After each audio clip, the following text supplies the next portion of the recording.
because, you know, there's all these stories going around, and this particular was moved so many times, or supposedly. It's been several places at once. Yes.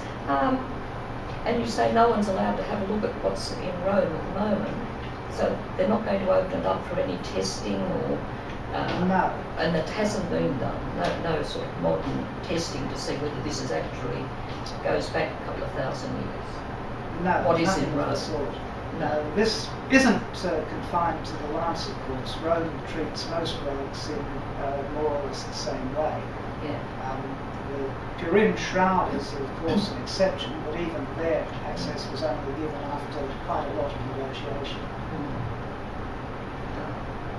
So we'll never know, will we? Well, never say never. But we wouldn't be advised to hold our breath. Yeah. I suppose the follow-on to that question is that in the scheme of things, does it really matter whether this thing was the physical thing that... Isn't it all about the myths and the beliefs and that are attached to it, not the physicality of the thing? Yes, and in fact that is the official line that Rome does take with many relics. That it is not necessarily important whether they are the real thing or not. They are a representation of the real thing, and they are a focus of the devotion of the faithful.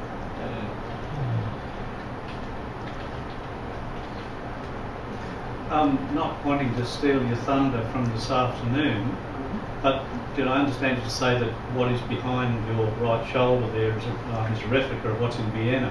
Yes. That, to me, with my limited eyesight, doesn't look what I would imagine a Roman lance to look like, whereas that one does. Aha, yes. Yes, that is a question which I will be addressing this afternoon. Okay, so I won't. So, Edward, what are your personal feelings about all this? My personal feelings? What are your scholarly intuitions? Well, there are some conclusions which I will be dealing with this afternoon, but without trying to get ahead of myself. There is no evidence for the existence of what would have been a perfectly ordinary Roman soldier's lance as a holy relic before the 6th century. The likelihood of either the centurion or one of the men under his command having preserved such an object as a holy relic rather than simply one of the tools of his trade is extremely small. It's not totally impossible, but the odds against it are probably astronomical. And you wouldn't think that a soldier would willingly give his lance to somebody else, just the same as a soldier these days wouldn't give his rifle to somebody else. Yes. There might be questions asked like, "Where's your lance, sir, Sergeant?" Or yes, indeed. You can understand them taking the cross maybe, but I couldn't see a soldier giving up his lance. Complete agreement with that. My brother's a quartermaster sergeant major. With regards to Longinus, has there been any research connecting the historical character with the one connected with the legend? Well, I think I've summarised the state of play there. Okay. The name is probably just a coincidence. The officer of Thracian cavalry who died in Britain was probably not connected in any way with the Jerusalem garrison, which was provided by the 10th Legion.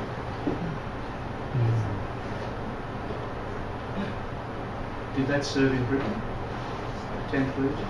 Not at this time. Just another question. This probably shows how my lack of knowledge of the scriptures is. Right?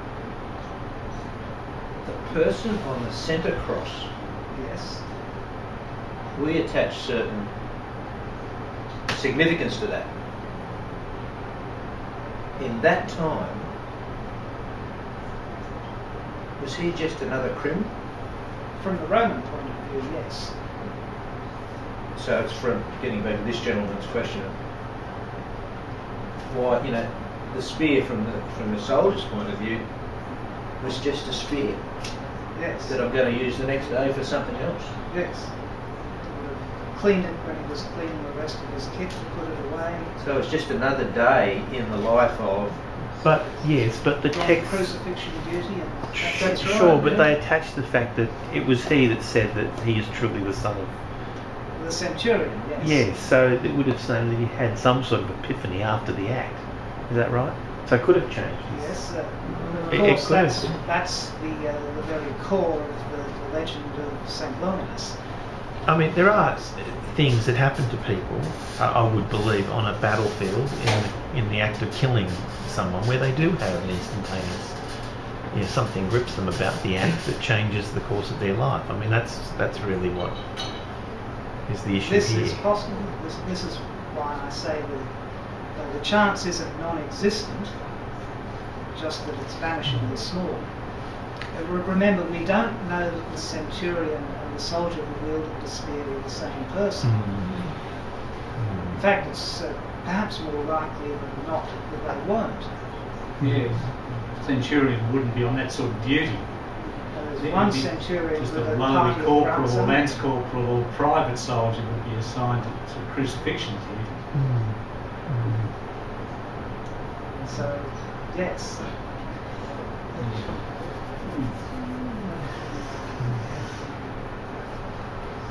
But there's no fun in looking at it that way, is there? You really got to have the belief and the mystery and the. and all Well, of these that things stuff. are very interesting. I mean, with the shroud, for instance, that's another relic that was deemed to be a medieval forgery. But I've seen recent documentaries on the History Channel where they've re-investigated the methodologies that they took and where they took the samples from. And there's been very interesting new research that's been done, because the areas that they took the samples from were the areas that had been mostly handled and were medieval patchworks, so it's very, it's very interesting.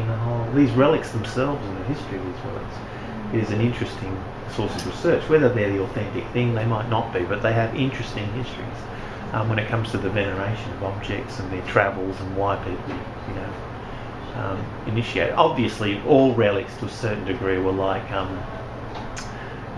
crowd pullers for a church. Every church needed its relic, and there was mass. Touch on that this afternoon. Are you going to touch on the myth of the Spear of Destiny and its influence with Nazis and all these sorts of people? I don't like this idea of DNA testing. If you study ancient Egypt, and now they've started to DNA test things, and all the dates are going ballistic.